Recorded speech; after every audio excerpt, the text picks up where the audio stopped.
بەلای خۆی گەورە و میهرەبان بەندە محەممەد جەلال بەرزنجی خەڵکی باشووری کوردستانم لەبەری گەرمیان و شاری کەلار لە ساڵی 2002 کۆچمان کردوکو ئەو کەسانەی کەوا بە لێشاو کۆچیان کرد لەو کاتەیە بۆ وڵاتی بەریتانیا لێرە نیشتەجێ بووی و خێزاندارم خاوەنی سێ منداڵیشم سپاس بەخوای پەروەردگار خێزانم ماستەری هەیە لە هەندسەی بیناسازی و خۆشم ماستەرم خوێندووە لە مێژووی ئیسلام و هەروەها ژیانی پێغەمبەری خوا صلی الله عليه وسلم کوڕە گەورەکەم الحەمدلله لە بۆ بزنس و یاسا ئەخوێنێت ئەوەی ناوەنجەکەشمان لە با بڵێن متەوەستەیە وەکو لای خۆمان بڵێ پۆلی نۆیە و کچە بچووکە و جوانەکەشمان لە پۆلی دوی ابتدائیە.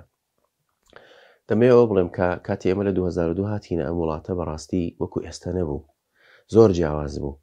لەو کات ئەبێ ئێمە بە دوای مزگەوتا بگەڕاینایە، بە دوای کۆمێنێتی کوردیا بگەڕاینایە. خەڵک لەو کاتەیە هەمووی تازە بوو، هەمووی مەژغوڵی ژیانی خۆی بوو، ئەزمەیەکی زۆر دروست بوو لێرە، لێشاوێکی زۆر کورد هاتبوو. بۆیە ئێمە سپاس بەخوای پەروەردگار هەر لەو کاتەوە توانیمان کۆمەڵێک هاوڕێ دروستکەین، بنیادی مزگەوت بنین، یەکەم مزگەوت بنین لە شارەکەی خۆمان لە شاری داربی پێشتر و هەروەها لەوێەوە بتوانین کۆمێنێتی کوردی دروستکەین. بەندە لەو کاتەوە دەستی بە خزمەتکردن و ناو مزگەوت و ئەوانە کردووە. سپاس بەخوار ئەو هەفتەی هاتوونێتە ئەم وڵاتە دەستمان کردووە، شوێنمان دروست کردووە و وتاری هەینیمان بۆ خەڵک کردو نەمانێشتووە وتاری جمعەکانیان فەرزی جمعەکەیان بفەوتێ. لەگەڵەوەشدا سپاس بەخوای پەروەردگار لەم وڵاتە ئێمە بەڕاستی قەرزاری ئەم وڵاتەین. هەموو تاکێکی کورد پێویستە حەق و قەرزی ئەم وڵاتە بداتەوە بەچی بە جوان ژیان، بە پاک ژیان، بە ڕێک ژیان، بە فێڵ نەکردن و غەژ نەکردن و خیانەت نەکردن لێیان. ئەوان ڕێزی تاو لە ئێمە ئەگرن، ئێمەش پێویستە ڕێز لەوان بگرین. بۆیە لە سەرەتا و لە ئێستاشە یاسای ئەم وڵاتە جیاوازی نەبووە لە بینی منێکە کوردم و تازە هاتووم لەگەڵ ئینگلیزیەکە کە وڵاتەکە وڵاتی خۆیەتی. یاسا بۆ هەمومانۆکو یەک بووە و بە بڵێن شاژنی ئەم وڵاتە بە ڕەحمەت بێ پێشتر کاتێککە ئەهات و باسی دینی بۆنە باسی پیرۆزبایی جەژنی لێکردین لە هیچ سەرکردەیەکی وڵاتەکانی خۆمانە بەو شێوازە پیرۆزبایی جوانم نەبیستەوە و نەبینیوە. واروەها کە چاڵنسیش کە ئێستا پاشای ئەم وڵاتەیە لە کاتی خۆشیەکانی ئێمەیە خۆشیمان لەگەڵ دەرەبڕێ، لە کاتی ناخۆشیەکانمان نابێ خۆی کاتە لەگەڵ ئێمەیە ئاوێتە ئەبێ و تێکەڵ ئەبێ لەگەڵ ناخۆشیەکانی ئێمەیە. واروەها ئاینی ئێمە لە وڵاتە ئاینێکی ڕسمی و دان پێدانراوە 1660 مزگەوتی تۆمارکراومان هەیە، دینی ئێمە ئازادۆکو هەموو دینەکانی تر و هەروەها قوتابخانەی کوردی قوتابخانەمان زۆر لە وڵاتی بەریتانیا. ئەمە بەڕاستی بۆتە جێی دڵخۆشی ئێمەوەکو ڕەوەندی کوردی و هەروەها ئێمەوەکو مسلمان و هەروەها ئێمەوەکو نەتەوە و هەروەکو جالەی کوردی لە وڵاتی بەریتانیا. یەکێکی تر لەو جوانیانەی کە لە وڵاتە و حەزی خۆم بووە لەسەری بەڕاستی ئەوە بووە کە دەستی نووسینم هەبێت و قەڵەمیش لە یاد نەکەم. سپاس بەخوای پەروەردگار توانیومە ژیانی پێغەمبەری خوا صلی الله عليه وسلم باقلێتێکی مۆدێرن و لە وڵاتی بەریتانیا و لەسەر ئەو یاسا و ڕێسایانەی کەوا لە ناو وڵاتی بەریتانیا هەیە و لە سەردەمی پێغەمبەری خوا صلی الله عليه وسلم توانیومانە دوای ماستەرەکەم ئەم کتێبە چاپ بکەین و بەردەوامیشین لەسەر نووسین. سپاس بەخوای پەروەردگار کە ئەمە کتێبێکە محەممەد لوتکەی مێژوو بەو ناوە چاپمان کردە با بڵین ماستەرنامەکەی و دوای لە قەبارەیەکی 500 و نزیکی چلاپەڕەیە چاپمان کردووە. سپاس بەخواتوانیومانە بیگەێنین بە زۆربەی زانایان و بانگخوازان لە وڵاتی بەریتانیا و لە ئەوروپا و هەروەها لە وڵاتی خۆشمان و ئەوەی کە دڵخۆشم پێی توانیومە بێ بەرامبەرش بیدەم بە خوێنەران بۆی بچێتە هەموو کتێبخانەی زانایان و بانگخوازانەوە. لەگەڵەوەشدا دەمەوێت ئەوە بڵێم کە بەڕاستی ئێمە لە وڵاتی بەریتانیا زۆر دڵخۆشین بەوەی کە توانیومانە بنیادی 40 مزگەوتی کوردی بنین و هەروەها توانیومانە بنیادی 50 نزیکی 50 بۆ 52 قوتابخانەی کوردی بنین. ئەمە دڵخۆشیەکی زۆرە بۆ ئێمە. دەبینین لە ئەم مانگی پیرۆزی ڕەمەزانە کە بەڕاستی ئێمە داوا لە خوای پەروەردگارەکەین خوای تەبارەک و تەعالا بیکات بە خەیر و خۆشی و بیڕژێنێ بەسەر تەواوی موسڵمانانە و تەواوی عیبادەت و بەندایەتەکانمان لێ وەربگرێت.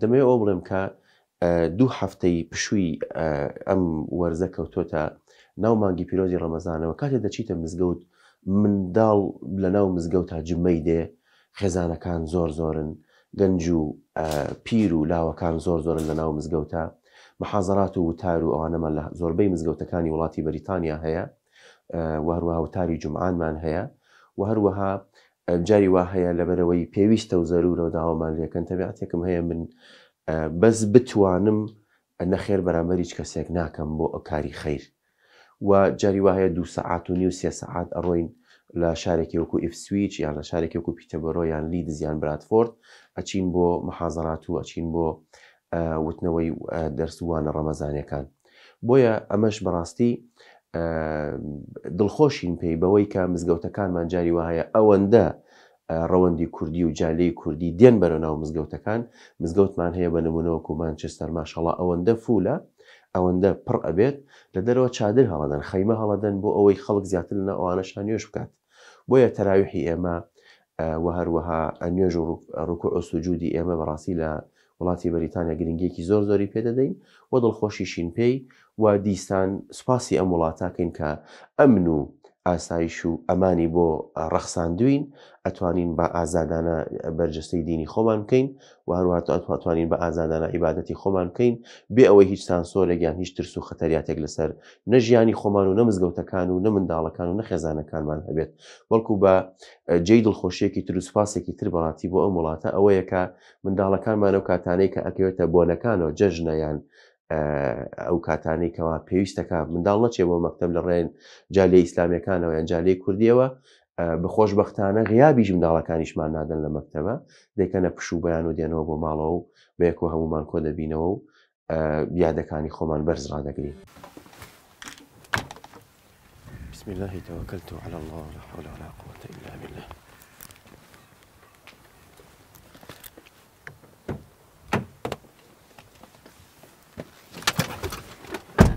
مناڵەکانمان لە سەعات 8:45 دقە دەست بە دەوامەکەن لە قوتابخانە دواتر ئێمە لە سەعات 9:30 لە ماڵ دەرەچین لە سەعات 10 دەست بە ئیشەکەین ئیشەکەمان الحەمدوللا زۆر دوور نییە لە ماڵەوە تقریبن 10 دقە بۆ چارەکەی 10 دقە ئەبێت بە سیارە و وەکو ئیشی ڕۆژانەم کارسێڵم هەیە وەکو با بڵین فرۆشتنی دەستی دووی سیارە و الحەمدوللا ئەویشە من خۆم بە خۆم لێی ڕازیم و پاس بەخوای گەورە نزیکی 14 ساڵ ئەبێت خەریکی ئەو کارم یەکێکی تر لەو جوانانەیە وڵاتە ئەوەیە کە بەردەوامی بارانە و سەوزە و جێی ئەتوانم بڵێم بەریتانیا بەوە ناسراوە کە بە بەردەوام بارانی لێ نابڕێت و بەریتانیا خۆی هەر چوار دەوری ئاوە ئەتوانین بڵێن جەزیرەیە بە بەردەوامی بارانە لێرە دوارانێکی زۆر زۆرمان هەیە ئەم ڕۆژێکێکە لەو ڕۆژانەی کەوا بارانە ئێرە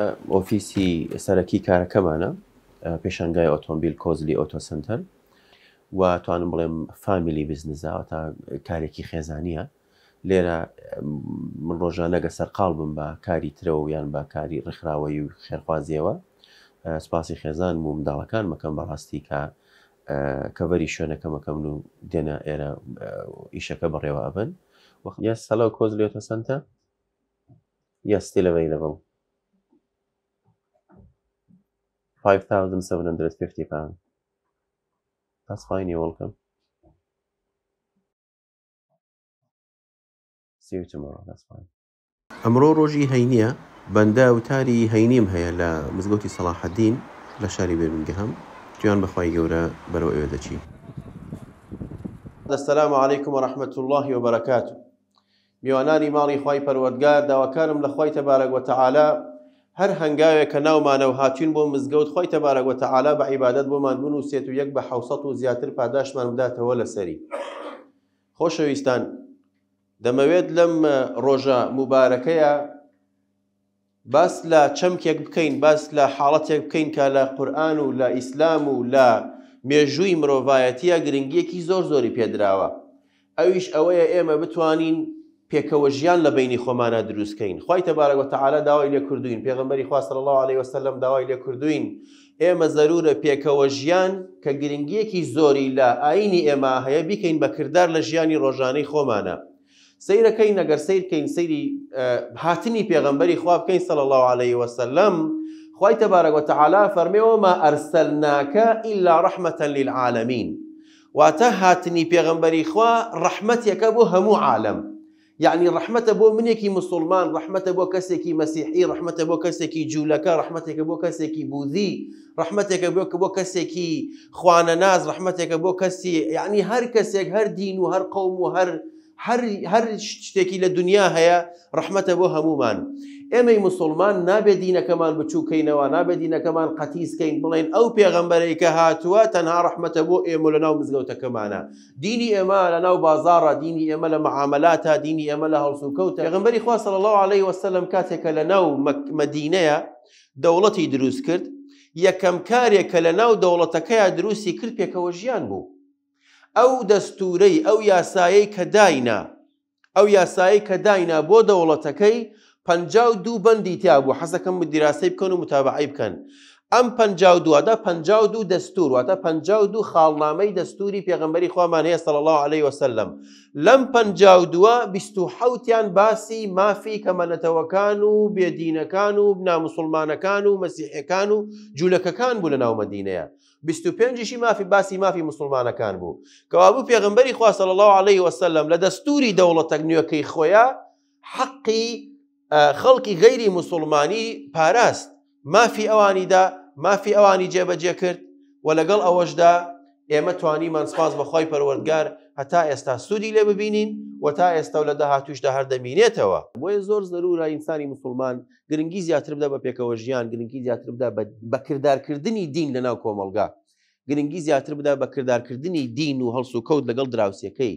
ئێمە لە وڵاتە دراوسێ زۆر گرنگە بۆمان، چۆ دراوسەکان ئێمە مسلمان نین.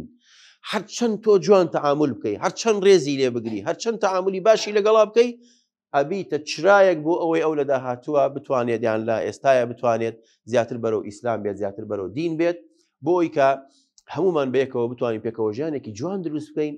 خوای تبارک و تعالی بۆ خاطر ئیسمی عەزەمی، بۆ خاطری ناوە جوانەکانی یا الله یا ڕەحمان و یا ڕەحیم داوت لێکەین کە تەواوی بەندایەتی و عیبادەتەکانمان لێ وەربگرە، یارمەتی دەرمان بە بۆ هەموو جوڵە و کردەوەیەکی چاک و هەموو لە خراپەیەک و لە هەموو ئەو موسیبەت و هەموو ئەو تاڵیانەی کەوا دێتە بەردەمان لە ڕێگەی ژیانی ڕۆژانەی خۆمانە. خوای تبارک و تعالی هەمووی لێمان دوور بخەرەوە، وامان لێ بکە کە بتوانین باشترین و چاکترین ژیان بکەین لەم وڵاتانە، لە هەموو بەڵاو موسیبەتێک دوورمان خەیتەوە. خوای تبارک و تعالی بۆ خاطر ئیسمی عەزەمت. آمین برحمتك يا أرحم الراحمين. أقول قولي هذا واستغفر الله لي ولكم. رحمنا ويرحمكم الله.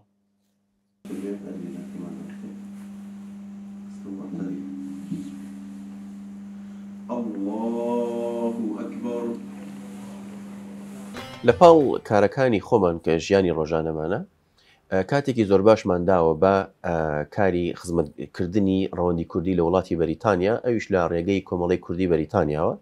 بەندە سەرۆکی ڕێکخراوەکەیە و کۆمەڵی خەڵکی دانسقە و باشمان لە ناو کۆمەڵی کوردیا کۆ کردوتەوە و دەتوانم بڵێم کۆمەڵی کوردی بەریتانیا بۆتە چەترێک بۆ تەواوی ڕەوەندی کوردی لە وڵاتی بەریتانیا. ئەوەی لەو ڕۆژەی دێتە وڵاتی بەریتانیا و پەنابەرە، ئێمە لە خزمەتیان لە هەموو شارەکانی بەریتانیا هەتاوەکو دوور بێت خۆ ئەمە لە ڕێگەی هەمومانە تاوەکو حاڵەتی وەفاتکردن. بەداخەوە ئێستا کە ئێمە لە مانگی ڕەمەزانە ئەم قسانە ئەکەین بۆ بەڕێستان یان لەگەڵ بەڕێستانین، بەس لە ماوەی مانگێکە ئێمە 7 جەنازەوە تا 7 مەیتی کوردمان جەنازەی کوردمان ناردۆتەوە بۆ کوردستانی باشووری خۆمان. ئەمەش بەڕاستی جێی ئەسەف و جێی دڵتەنگیە، بەڵام واقعی ژیانە و ئینسان دەبێت اعتراف بەوە بکات. کۆمەڵی کوردی بەریتانیا دڵخۆشە لە هەموو کارەکانیە، خزمەتی جۆرا و جۆری هەیە. ئەوانەی بەداخەوە ئەوەی کە هاتۆتە ئێرە وا تەسەووری کردو وای زانیوە کە دێتە ئێرەی تر هەموو خۆشگوزەرانیەکی بۆ هەیە، بەڵام کە دێتە وڵاتی بەریتانیا تووشی کۆمەڵێک گیر و گرفت و تووشی بێ ئیقامەیی و بێ ئیشی و بێجێگایی و بێڕێگایی و نەخۆشی و ئەمانە ئەبێت. ئێمە توانیمانەوەکو خاوەنددارێتی ئەوان بتوانین خاوەنددارێتیان بکەین. لە پاڵ کۆمەڵی کوردی بەریتانیا ئێمە پرۆژە و ڕێکخراوی خێرخوازیشمان هەیە کە ڕێکخراوی ئیسلام و ژیانە لە ئەوروپا بەندە دامەزرێنەری ڕێکخراوەکەیە لە ساڵی 2007 دامان مەزرانوە.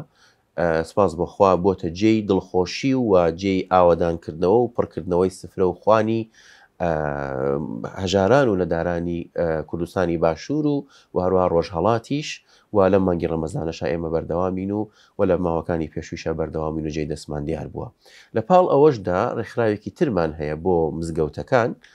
بەندە دیسان دامەزرێنەری ئەو ڕێکخراوەشە لە وڵاتی بەریتانیا. سپاس بە خواتوانی ومانە ڕێکخراوی ژیار لە پێشا کۆڕبەندی مانخوازانمان دروست کردەوە، دواتر ئێستا بۆ بە ڕێکخراوی ژیار لقی ژیار لە وڵاتی بەریتانیا. سپاس بخوا ئەوش کەڤەری هەموو زۆربەی مزگەوتەکانی بەریتانیای کردووە و دەتوانین وامان کردووە کە هیچ مزگەوتێک کەم و کوڕی پێوە دیار نەبێت، هەر مزگەوتێ پێویستی بە ئێمە بوو بێت ئێمە لە خزمەتیانە بووین و واچوین بەدەمیانە و جێگەکانیانمان پڕ کردوتەوە و هەموو ئەم ڕێکخراوانێک ئێمە باسمان کرد لە بەشی مزگەوتەکان و قوتابخانە کوردیەکان، هەروەها لە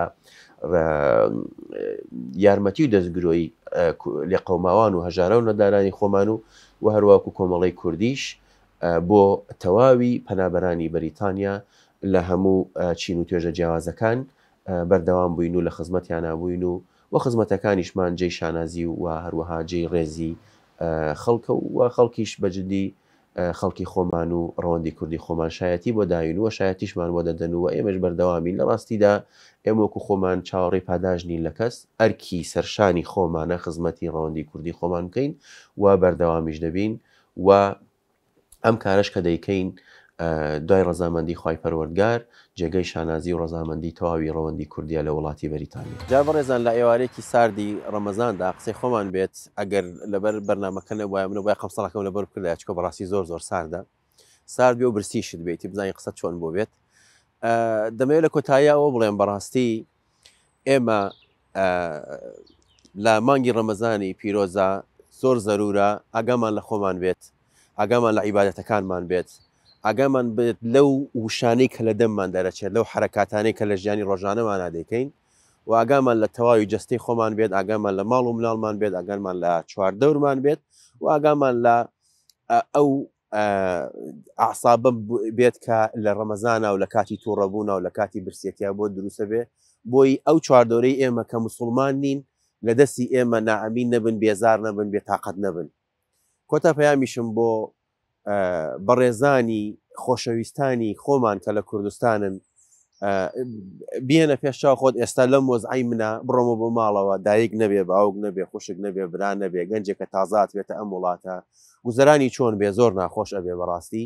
هەرچەندە ئێمە وەکو کۆمەڵی کوردی بەریتانیا بە بەردەوام لە خزمەتیانیان، بەڵام خۆ هەموو کات ئێمە لەگەڵیان نین.